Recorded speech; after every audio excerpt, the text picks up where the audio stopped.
Time now for Around the County. Here's Judge-Executive Tim Hutchins. Roth, good morning. Good morning to you, sir. Good morning to everyone, and good to be with you.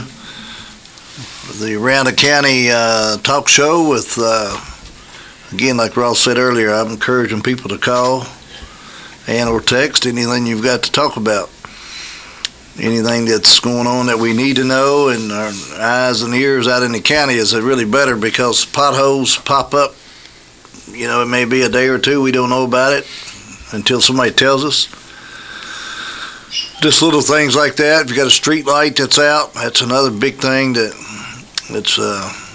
has become really important. People's gotten used to these street lights we started, years ago. Then this court, since my administration, we've been putting in over 100 more all across the county. So we want to make sure anytime there's a street light out, they can call 348-1800, 348-1800 on any of that. But here it's 348-2222, and you've got somebody on the phone. You'll need to headphone up, and we'll introduce our guests here in just a moment. But I guess we're not going to introduce them until after this phone call. Okay. And let's go to the phones. Good morning. You're on Around the County. Yes, I talk to him, please. That's it. Yes, sir. Go ahead. Hey, buddy. I want to thank you for cleaning up our subdivision entrance at Cardinal Hill. Yeah, they did it, I think, last week or a week before. Yeah, last week. It did a fine job. I just want to thank you for getting that done. Don't mind at all to call any time. I appreciate the compliment, sir. Yes, sir. Thank you. Have a good day. You too. All right, 348-2222. The line's open and the text line's open, but time for you to. That's kind of calls I like. Yeah, makes it all worth it. So anyway, I've got Shawn Moore with me, and he's the Planning and Zoning Director. He's been on board here for about 6-7 months, I think. Almost 9. 9 months. Almost 9. And Shawn's here to take any questions or calls or updates that were. I asked him to come. He said I told him last minute, but I told him yesterday, or I asked him yesterday. That's not. He doesn't know how far in advance that is. That's right. We got these schedules, man. I mean, we just got to jump. So Shawn, he's learning my system. I'm learning your system. That's exactly right. Yes, sir. Learning my system. But anyway, Shawn, I'm glad you're here, and we don't have any specific things to talk about. Just freelance, and Roth, you might have some questions too, and just give everybody a little bit of update.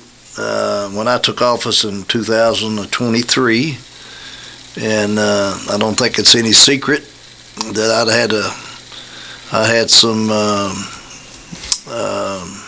I don't say bouts or issues with several officers in the county that I didn't really agree with some of the policies and the way they were handling them, and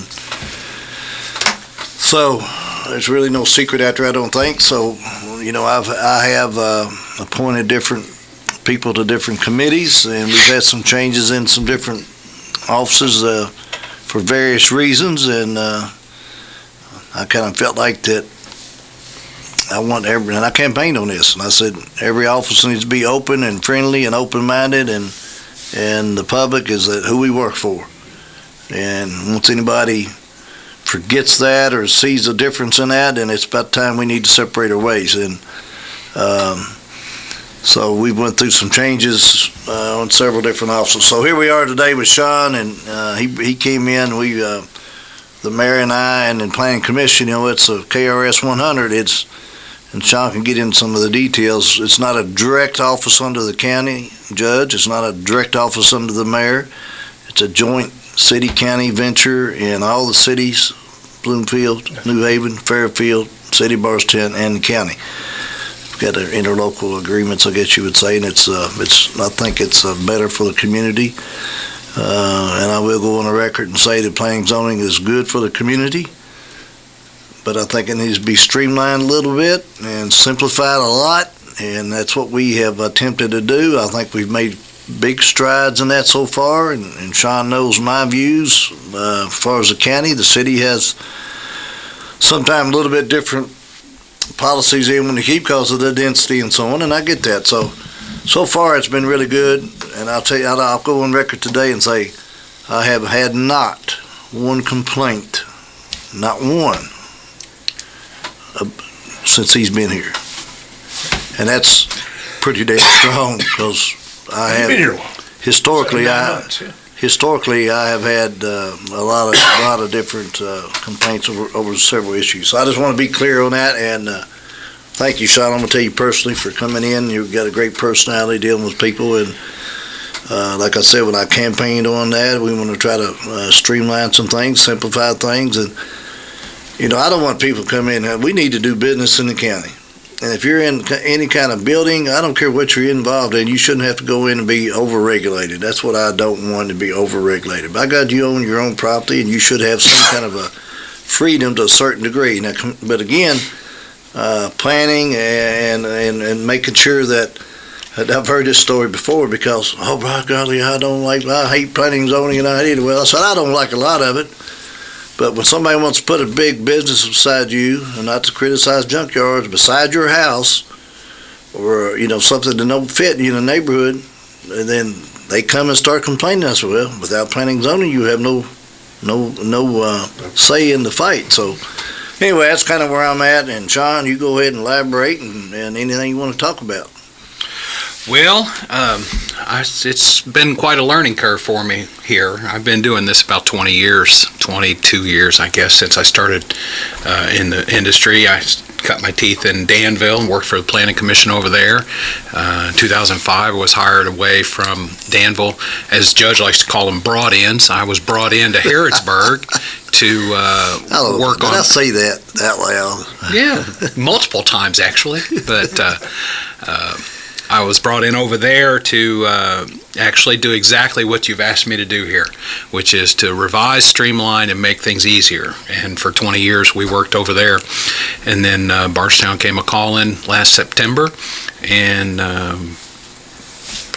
made me an offer to come over here and finish out my working career in Bardstown and Nelson County, and I took advantage of it and been getting on it ever since. Shawn, each governing body, cities, and then the county, they can enact their own rules, correct? There are some variances between regulations that are within Bloomfield, Bardstown. The way we're currently set up right now is we have one set of zoning regulations for the entire county, which includes the unincorporated portions of the county as well as Bardstown. Unincorporated portions, you may explain what that means. Oh. That's the general public that's listening. Anywhere that's not one in the side of the city limits of one of the 5 cities. Okay. So Bardstown, Fairfield, New Haven, Bloomfield, sorry. Yeah. I was Miss Bloomfield. So try to do that alphabetically so I can remember them. But anyway, all the rules that we've written are subject to all of the cities and the county itself, but each individual city can make changes that, for example, short-term rentals is a hot commodity here in Nelson County. The city doesn't allow, there's 3 different kinds. They've identified 3 different kinds of short-term rentals. There's basically the type 1 rental is a property where the property owner lives there and they rent out a room in their house. The type 2 is a property owner lives on the property, but perhaps they rent out a mother-in-law suite or a garage apartment, or they've got an accessory dwelling unit in the backyard. And then there's the type 3, which are the ones that you see the most of in the county, which are non-owner occupied, meaning I bought this house and I just rent it out like a vacation rental, Airbnb, short-term, VRBO, and stuff like that. Now, the city of Bardstown does not allow those type 3s. You have to be owner-occupied on it.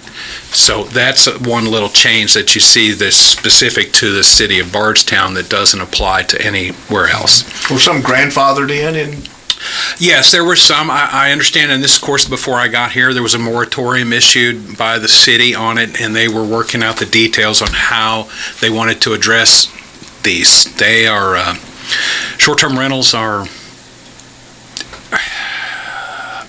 complicated, and they have taken off here in Nelson County.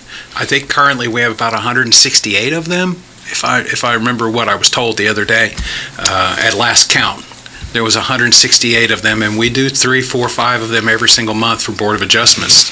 They're conditional uses. They're not permitted by right. You have to get legal authorization to do that, and that's handled through the Board of Adjustments. So, who's the Board of Adjustments? Well, there's 2 of those. There's one for the county. In the county, we actually made changes. At one point, when I first got here, there were actually 5 separate Boards of Adjustments. There was one for the county, one for Bardstown, then there was one for Bloomfield, New Haven, and Fairfield.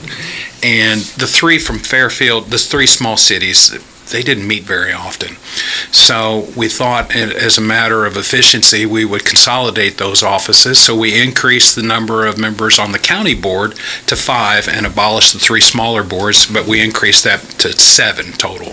So now I've got 1 county board that handles everything outside the city limits of Bardstown and 1 board that handles everything in the city of Bardstown. But the Board of Adjustments basically serves 2 main functions, 3 actually. They grant variances, they grant conditional uses or deny them, as the case may be, and then they also handle appeals. So if somebody feels that some determination that I've made or my office has made is in error, they have the right to file an appeal against the zoning administrator, and that appeal process goes to the Board of Adjustments, and they would actually treat it just like a court case. Person files an appeal, we schedule a hearing, the applicant would come in, they would tell their side of the story, I would get up and go tell my side of the story, and then the board would render a decision based on whether or not the interpretation of the rules was correct. And of course, if they're not happy with that, then they can go to the court system. But I could tell you that my role here and my role in Harrodsburg and Danville when I first started, my job is to help people figure out how to be able to do what they want to do. Mm-hmm. The crux of it sometimes is trying to figure out how to make it fit within these rules that are established by the municipalities. So the Planning Commission doesn't create them. The municipalities are the ones who actually create the rules. We just enforce the provisions of what's there. So that sometimes is the trick, is trying to figure out how to make what they want to do work. And if we can do that, then we'll go do that. And if we can't do that, then I honestly feel like there's an obligation on my part to see if I can find an alternative solution that may not be exactly what they wanted, but it'll work. And if they can live with that, then we'll go do that. And then there's the third option, which is sometimes you just have to tell people, no, you can't do that. And there's no easy way to do that. You just have to, it's not tweakable. Not at that point, no. Yeah, no. So, but yeah, short-term rentals are a hot commodity here. I'm sure everybody knows by now that Chick-fil-A is under construction, and I know everybody's thrilled to death about that. And people come and ask me lots of questions about what's coming, and I really can't answer that until something actually hits our desk or the office. It's not official or that. I mean, you hear rumors and innuendos, but I can't confirm any of those types of things until something actually happens.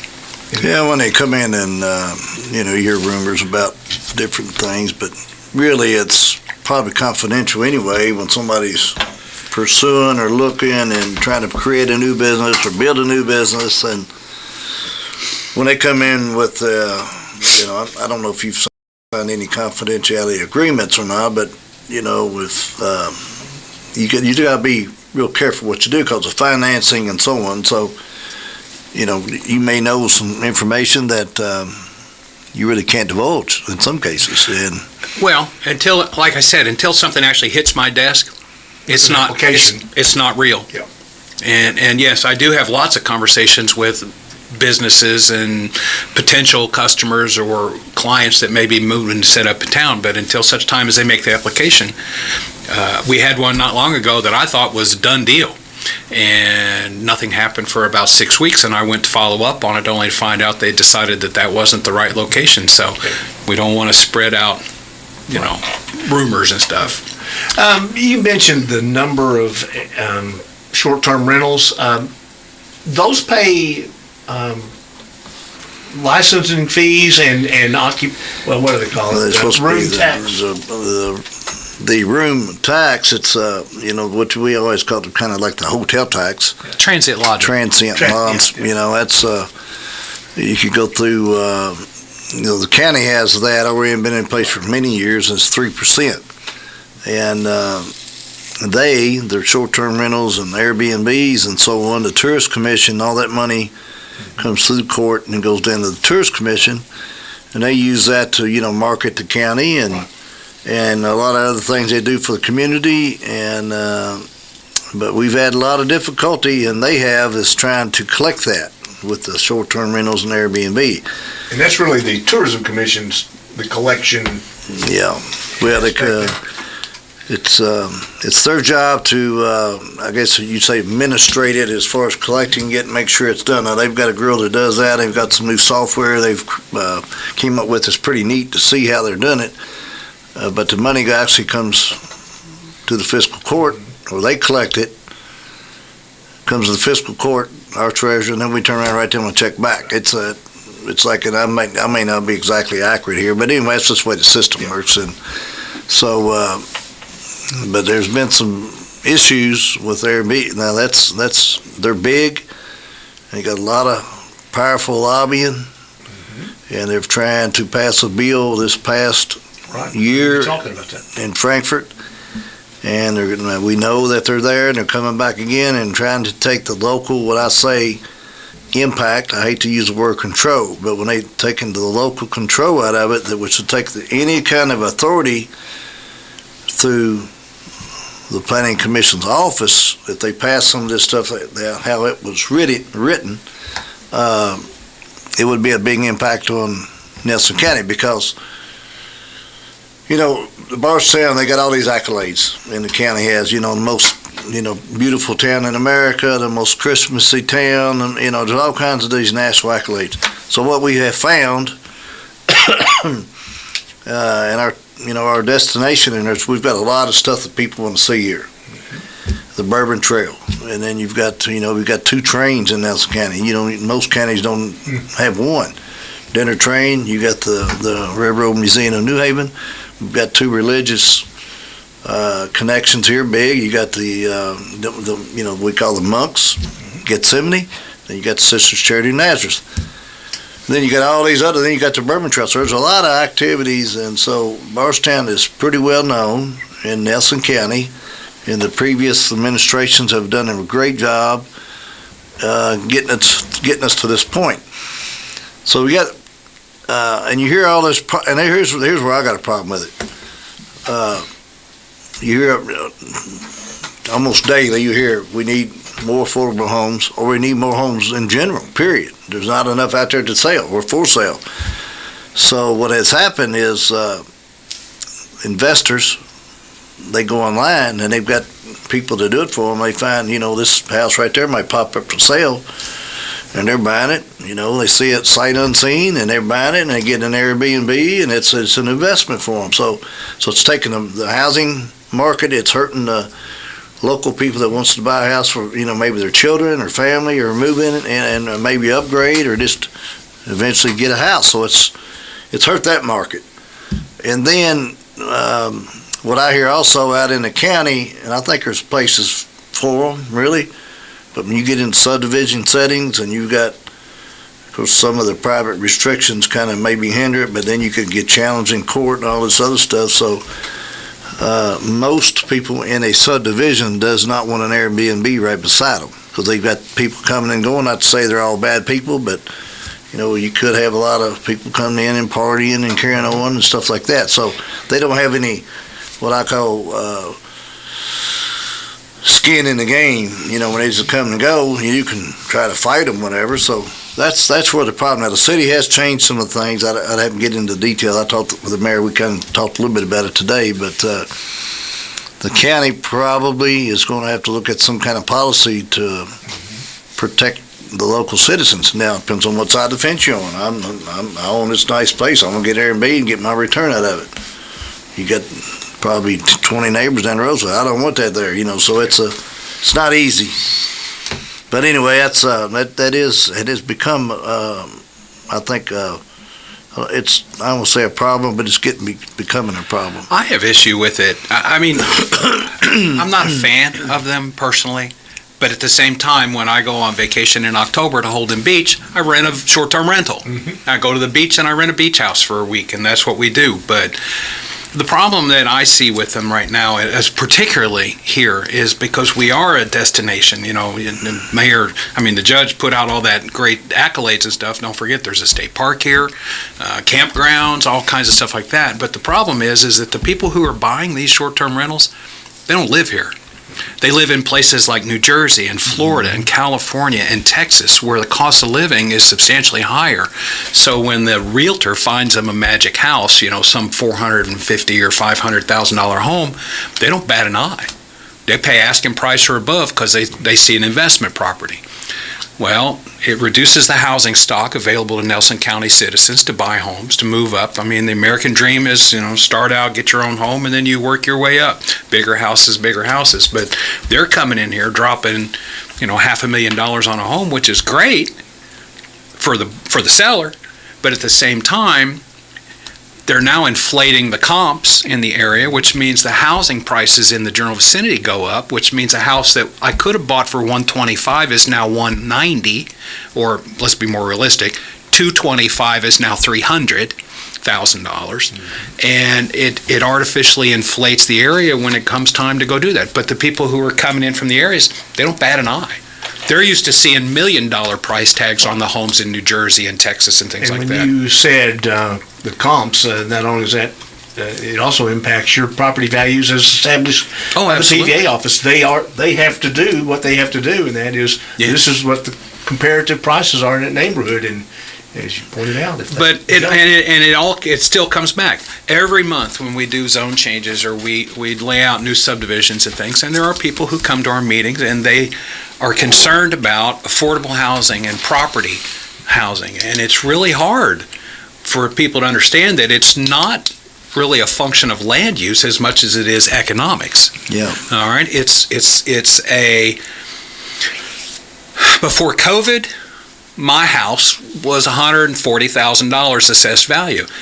My next door neighbor sold their house during COVID for $200 and something, and now my house is artificially inflated for value, and it's really a thing. So let's go out in the county right now, we have 5-acre lot minimums.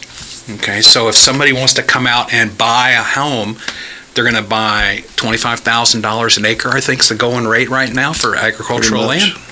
All right, so 5-acre tract. That's for these 5-acre tracts. Now, not agricultural land in big tracts, not farming land. Exactly, but what I'm saying build is, a home on. So you're $125,000 into the thing just to acquire the land, so you can put up a $300,000 home, and that means that the American dream for a lot of people is not attainable right now. But it's not because of the land use; it's because the climate, the economic climate, and the market is paying these. The people paying prices for these homes is just, to me, it's hard to wrap my head around it. It is, and there's people don't want to hear it, but I would say the inflation, and I've told you that, and I campaigned on it, and I've said it pretty clear. Some people don't like it on the other side, but bad inflation. The last 4 years, inflation, when it comes back down to 2 or 3%. Those years that it was up, it didn't go away. I mean, you still got that fixed cost that was up. I mean, you really go back for about 4 years now, you're talking about probably a 20% increase, 25%, and that's if you look at real numbers, you're talking about a lot of things that's 30, 40, because we know we're buying equipment. The county, it affects the county. All the cost of everything is crazy. So, and I've built a lot of houses, and I know a little bit about it because I've built a lot of them, and and then you got to pay your property taxes on it, and it's just crazy. It's me. Yeah, it's time for another phone call here around the county. Good morning. You're on the air. Go ahead. Yes, I'd like to talk to planning zone guy, please. Okay. Okay. Shawn doesn't have headphones on, so I'm going to turn the mics off for us. Go ahead, sir.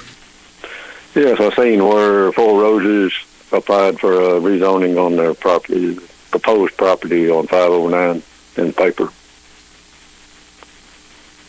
Yes, sir. Yes, sir. Was the meeting at St. Gregory, was that a official public meeting, or was that just kind of a non-official get-together? You're talking about the one that was held at the school about a month and a half ago, is that correct? Yes. That's a new regulation that was put in place by the judge when they made changes to how we're going to address whiskey warehouses, brick houses and stuff. They actually hold that informational meeting. It's not a function of the Planning Commission. It's actually put on by the applicant. It's a community outreach project, basically, to explain the project and what their intentions are and get comment from the public in the general vicinity or the people who attend that meeting. Summary of that information will more than likely show up in the actual presentation when it comes to the Planning Commission at the end of this month. Well, on the meeting of the 24th, I think this month, up in Planning and Zoning, will there be allowances for public comment then? Oh, absolutely. It's almost run just exactly like a zone change. So there'll be an application presented by the Four Roses, and then they'll have people who want to speak in support of it, give testimony and comment on it, and then they'll open the floor for opposition to it. And Planning Commission will make a determination after all of that's taken place.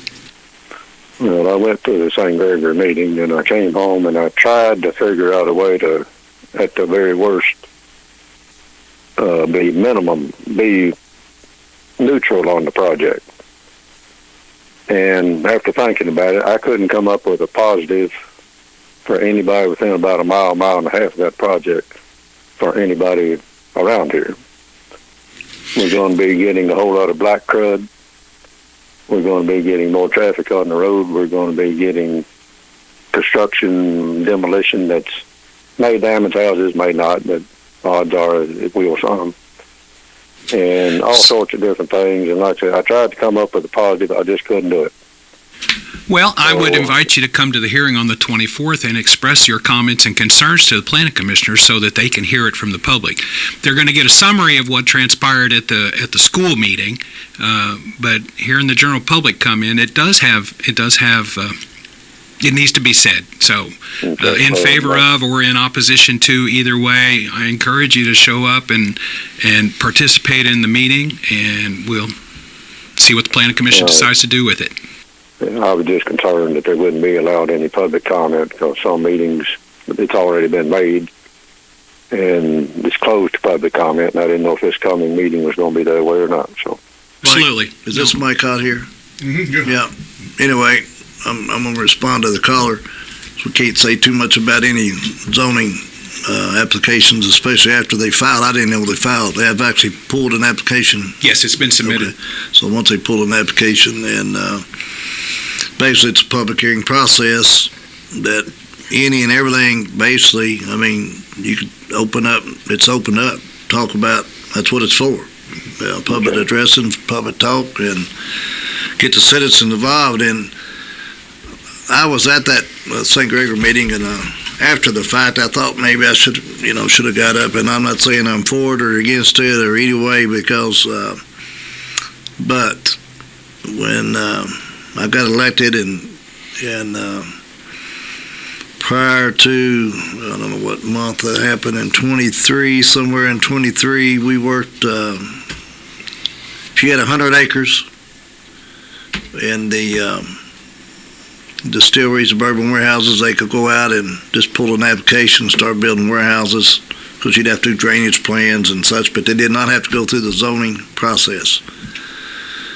And myself, I've been in business a long time, done a lot of developments and different things, and any and everybody else in the county had to go through the zoning process, and I just didn't think it was fair.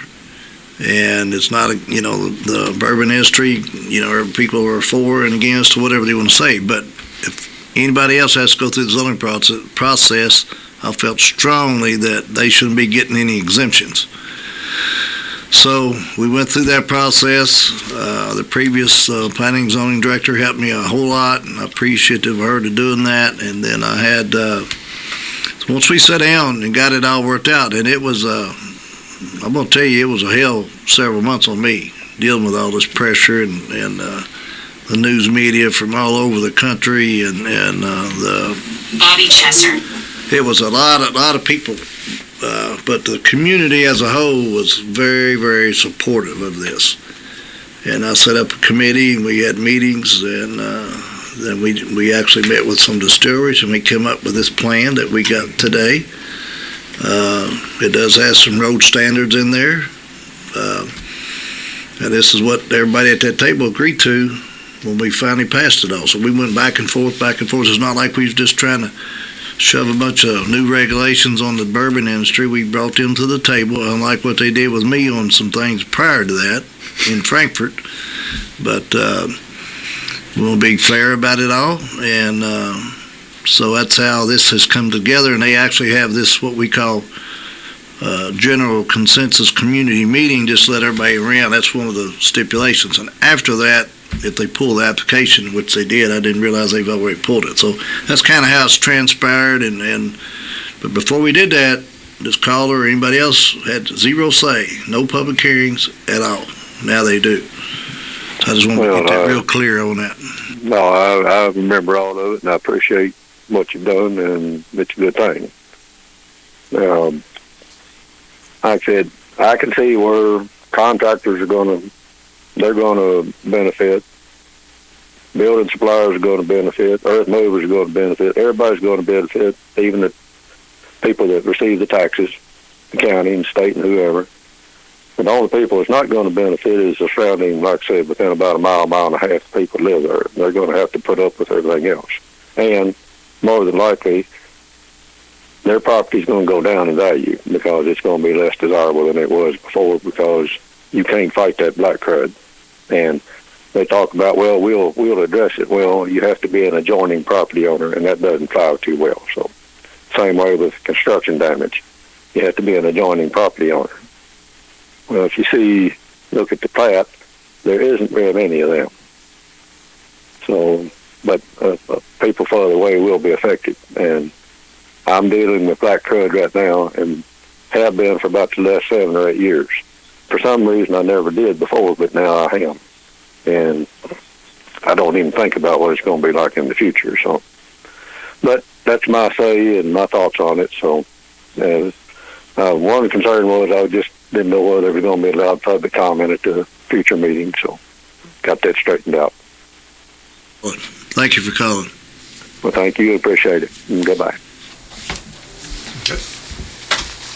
So there will be public comment. Do they have to sign up any time before or as they arrive at the here? Well, we normally have everybody who comes in sign up. Okay. Just so we have a record of who all attended the meeting. They'll swear in and all that stuff. Now, Shawn, I don't know. I didn't know this thing had already been filed completely yet, because I usually don't get that information until a little bit later. But you said this hearing is coming up when? Do you know yet? 24th is what you said.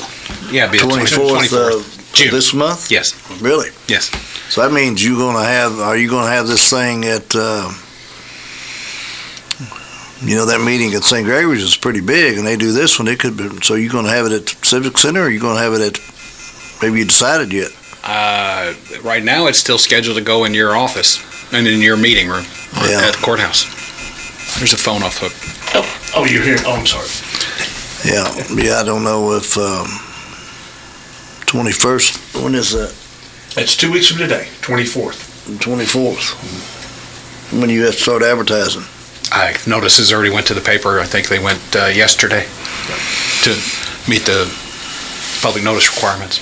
There's a zone change or two as well. Mm-hmm. So.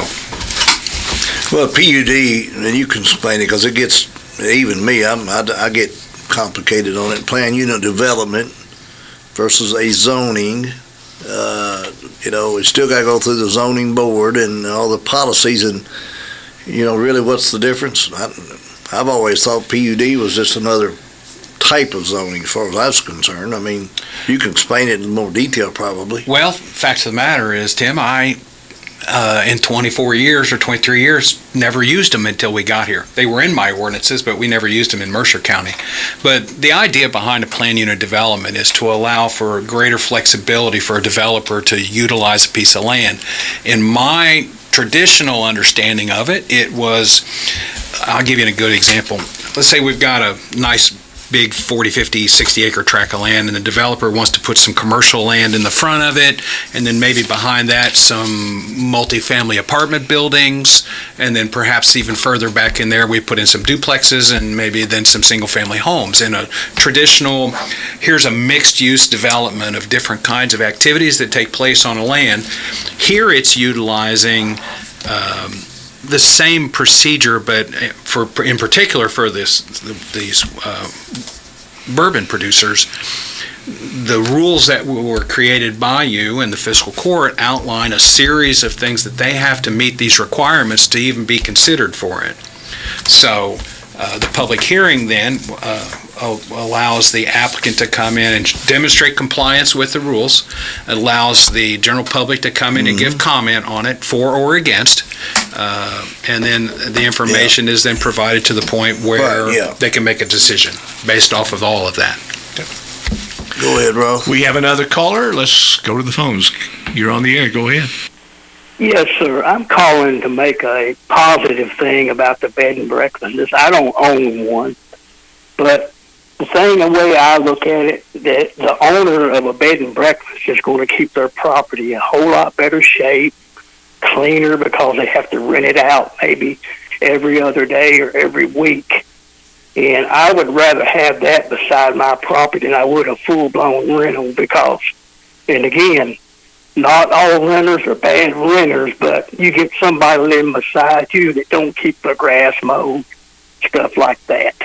That's my argument toward the B&Bs, and that's what I want to say. Yeah, well, that's a good argument. I mean, I understand it. So I mean, that's why I say this is really a tough subject, but I absolutely get where you're coming from. I mean, an owner of a B&B, they want their property kept up, want it neat inside, because they're making a living off the property and they want to advertise it. So to me, it would be a no-brainer to have a bed and breakfast beside me in town for that reason. You get some renters that don't care about his neighbors, got junk cars in the yard, got weeds growing up and trash. Now, which would you rather live beside? You know, sound like I'd rather live beside you, I think. Well, that's the way it should be, you know. And a lot of renters don't do that. And again, there are good renters and they're wonderful landlords as well, but it don't matter unless it affects you. That's when it becomes a problem.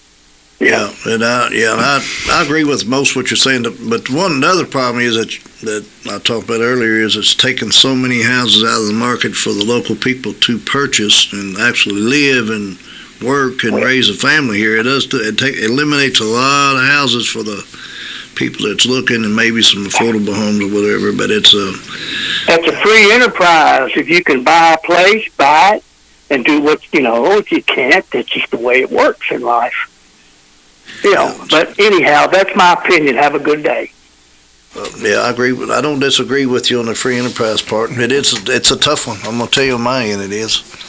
And I'll tell you, too, maybe I didn't say it in the right way when I said I'm not a fan. It's not a matter of that. It's a matter of more along the economic portion of it, is that we're doing all of these short-term rentals, and that's fine for the people who want to invest in them and create those kinds of properties, but it does take housing stock away from the people who live here. That's why I'm not a fan. It does have an adverse impact of some type on economics, on property taxes, on those kinds of things. So like I said when I started the conversation about it, I rent them when we go on vacation. So I'm not opposed to them. They're just, I get concerned about the fact that it's taken away from the people who are living and working here. So off the text line up, this may have been the same person that just called, because the wording says there's no doubt about it, the owners of a B&B keep their property up better than full-time renters. If you have an unruly renter beside you, it can make your life tough. I'd rather have a B&B beside me than a normal rental property. It sounds a lot like what the gentleman that was on the phone with us just said. A couple of other ones on the text line very quickly. I just started listening. What's the difference between a man cave and a mother-in-law suite? How big the television is, I think. Man cave's going to cover the whole wall. That's right. Yeah. That's right. It's a home projection system. system. What I got. Mine, I call mine a doghouse. And if you get in the doghouse, you got a place to go. So there you go. I told about Shawn what you've got. I don't really have a man cave, but. Judge Hutchins, it says here on Icetown Road, about a half a mile or so, the ditches need cleaning out badly. The water runs over the road and causes people to almost wreck at every rain.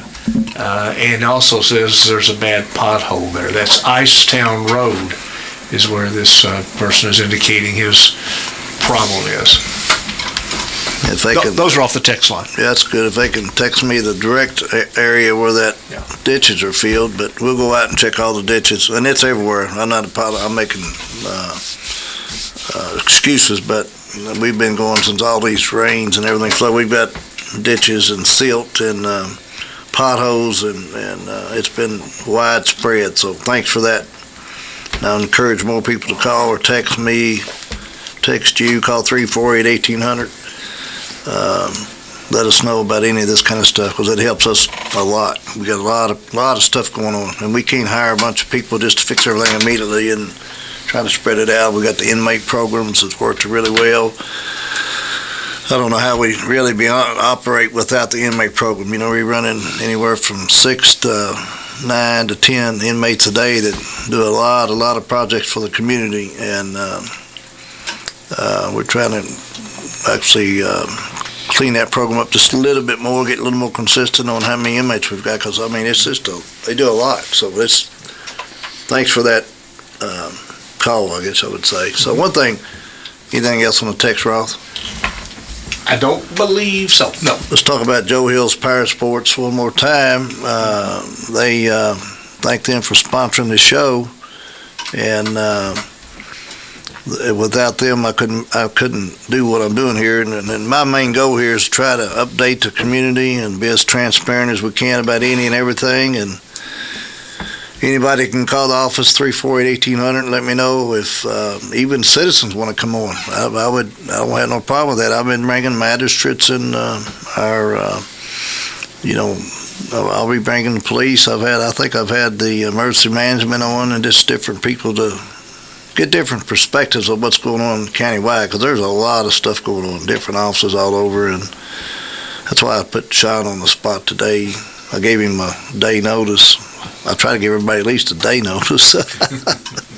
So anyway, that's what I say. Anybody's got anything they want to come on and talk about, I would encourage it, because we want to be as transparent as we can and let people know what's going on in county government, county business, and try to help fix the county, make it a better place, totally. So if you don't have anything, I'm going to ask Shawn, put him on the spot. You got one? I believe we got, let me see my caller. Yeah, we have one caller coming in, so let's go to the phones real quick.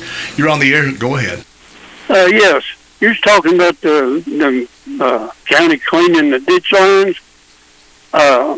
Could you have them to talk to the owner of the land that they cleaning the ditch lines? Because a lot of times they make a bigger mess than what you already got. You live on the county road or state road? I live on the county road. Okay. Yeah, I won't disagree with you. The biggest problem I can see, and I've talked to our engineers about this, is, and I run through it every day where I live, is you build the county roads and you try to get them blacktopped and everything, then you try to get good shoulders, and then over time, what I call the grass shoulders get silted in, and you got water running down the edge of the rock shoulder, and they're running down the road. So you got to come back and try to clip that, and then you get grass, and you take somebody probably like you that really takes care, manicures their yard, and then you got to take this grader in there and clip that back where the water would run off the road instead of down the shoulder. So that's a huge problem all over the county. And, yeah. And I get exactly where you're coming from. So Bloomfield Road, as an example, I got a call from some people out there. They were blacktopping Bloomfield Road from kind of where Bluegrass Seed is down to Stringtown in that area, this next phase, and they done a really good job on it, and they had to take those graders in there and peel all that back, and man, I'm telling you, just so much blacktop and dirt, and I actually had the inmate crew go out and help clean up a bunch of, at least the blacktop part of it. Some of the dirt and stuff would get, when they mow and everything, it'll get dissolved unless it's a little bit real big chunks. But I understand what you're saying. It's not an easy fix, but they probably do need to contact if they got to dig deep. And I'll put that on my. Just cleaning the culverts out. They leave, they do a fairly decent job, but they still mess it up quite a bit. If they just talk to the property owner, then they may get it done a little better than what they're doing. I'm not saying I can do better because I'm disabled, but I think it'd be good if they just talk to the owner before they do it. I'll put that on the radar, and I thank you, sir. I thank you too, sir, and you have a good day. You as well. Any more calls, Roth? No, sir. Text? I believe we're clear on that. Shawn, KRS 100 is what basically dictates planning and zoning, correct, Shawn? Yes, sir. If you go into that and you get, detailed or whatever, but you have, you got different types of zoning. Now, that's when it gets a little bit even above me. I don't know. I know quite a bit about it because I was a magistrate for 17 years and I've developed some properties. But I've learned a lot when I was a magistrate. I went in and talked to, back in the day, it was Tim Butler and Johnny Downs as the directors, and when Jan, and you try to learn as a public official, but it's very, very complicated, really, in a lot of cases. So the KRS, when it gets into the residential side of it, anything below 5 acres, technically. So you want to address that a little bit? Or is that a county, state policy? Well, the Chapter 100 defines basically what agricultural uses are. Agricultural uses are tracts larger than 5 acres. So 5 acres or more, you can do agricultural related activities, and there's a definition for it in the ordinance that stipulates what kinds of things can be done.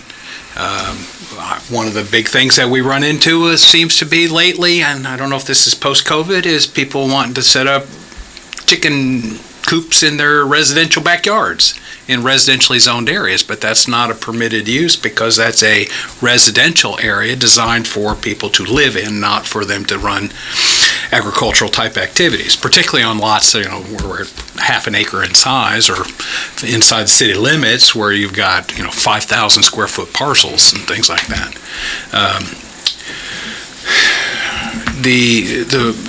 Everything that we do as far as planning and zoning is related to what the statutes in Chapter 100 require. How we rezone property, there's a specified procedure for it, how an applicant goes through that process. It's all laid out in these books, and we follow those procedures. There's always new things that pop up that aren't addressed in there, so we have to figure out how to resolve those types of issues. But the rules that are put in place by the legislative bodies are the rules that we enforce, and if people don't like the rules, then they should reach out to their magistrates to try to get them amended the rules, and then we'll change how we do the enforcement or the enforcement of the provisions of those books. But not all of those types of changes are always going to be in the best interest of everybody involved. Should we talk about family property? You can, yeah. Okay. And real quick on that, since I've been there and in Shawn, we've tried to tweak, and that's one of our main goals. Mine is tweak, simplify, make it easier, user-friendly for people. And we're moving in that direction, and just little simple things, text amendments you can change and tweak, and it's not really going to affect your neighbor, but just the size of the buildings and awnings, and just a lot of little things that we've tried to address. And I think we've tried, help people and addressed a lot of those things that didn't hurt the public at all, and we're trying to move and do more, and we're going to do more of that. But you can get into you talking about the 1 acre. Yeah. So one of the issues that you run into a lot out in the county, where you're running a minimum lot size of 5 acres, is a farmer who wants to give a building lot to their child, or the son wants to give a building lot to the parent or something, immediate family members. Currently, the way the ordinances are currently enforced right now, you would need a minimum of 10 acres of land to create 2 5-acre tracts, which means the smallest lot you could give to an immediate family member would be 5 acres. So I propose a change as to the text amendments that would allow for a division of family property for a family member now you'd have to have at least 6 acres to do this, because you're going to keep the parent tract the same, but they would be able to off-convey a 1 acre tract with 100 feet of road frontage or larger, one or more. And the parent tract has to be 5 acres or more. Right. Based on the agricultural law in KRS 100. Right. So that would mean that if a farmer had 20 acres and he had 2 or 3 kids, he could create 1 acre tracts. Now, the way we do it today is either they create 5 acre tracts or they rezone the property. And we're rezoning a lot of property into R1A, which is your single family residential, which is really an inside the city type zone, to be able to create these smaller tracts out in the county. So they go through a rezoning process. It takes 3 or 4 months. What I propose to the Planning Commission and the Fiscal Court would allow it to be an administrative approval based on some conditions that have to be met as far as occupancy and maintaining that we're not using this rule to subtravert the minimum lot sizes, but they would actually convey the land to the immediate family member, and there's a definition list of who qualifies for this. So it's not going to be like, second cousin twice removed, I'm going to give them an acre lot, all right? It's going to be father, mother, son, daughter, step, grandma, grandpa, that kind of stuff. So that will eliminate the process. They can get it done as fast as a surveyor can process it, and the zoning stays the same. Where's that in the process? Right? Well, we did public hearing on it at the last Planning Commission meeting, took comment on it, and then I forwarded it on to the Fiscal Court for adoption. They did first reading on it on the last 3rd, meeting, yeah. And approved that for first reading, and they're going to probably do a second reading and adoption on the 17th, which is next Tuesday. Now, before everybody jumps up and runs out and goes to get surveyors, there's a 30-day appeal period on any action where we make the rules change to the text amendments. You make a text amendment. Anybody has the right to file an appeal. Court has to advertise it. Their 30-day appeal period starts. So you're probably looking at about mid-July before it would become official. And then we can sit down and we can start working. And I've already got people calling who they got wind of it already, and they want to figure out how to do that. What it does is it gives kind of like this gentleman said earlier, if you own it, you'll be able to do what you want to do with it. Well, you can say that, but when you're affecting your neighbors, and that's when this KRS 100, they adopted planning and zoning back in 1974, I think. I didn't vote for it or against it because I wasn't there. But it's there, and it's good for the community, and my belief, let's say if anybody wants to get rid of it. Again, I've done answered this question quite often through all these debates and elections, but we're trying, again, just like this one, is trying to be more helpful to the community, families, or neighbors, and that will open up a little bit more affordable housing. This one little piece here that you can go out in a community, and you don't have to go in and put a subdivision street in and all that. So it should help it somewhat, I think. Yeah, I believe. And there's always going to be gray areas. There's going to be try to abuse anything. We get that. So it's not a perfect fit-all for everybody, but it's still a step in the right direction, in my opinion, and the Fiscal Court felt the same way. So the 5 acre with the grantor, would it come out of that 5 acres, or would they have to have 6 acres to? Well, the way it's written is they can convey the 1 acre lot with 100 feet of frontage, but the remaining land that this parcel is being created from still has to be fully conforming with the current rules in place, which would be 5 acres with 200 feet. So you're looking at a minimum, if a farmer or a property owner has 6 acres with at least 300 feet of frontage on a public right-of-way, then they can create at least 1 in-family conveyance lot. Can they do 2 if they have 7 acres and? As long as the remaining land that we're conveying from stays 5. If they've got 40 acres and 6 kids, they could do 6 lots. Okay. Now, like I said, there are provisions.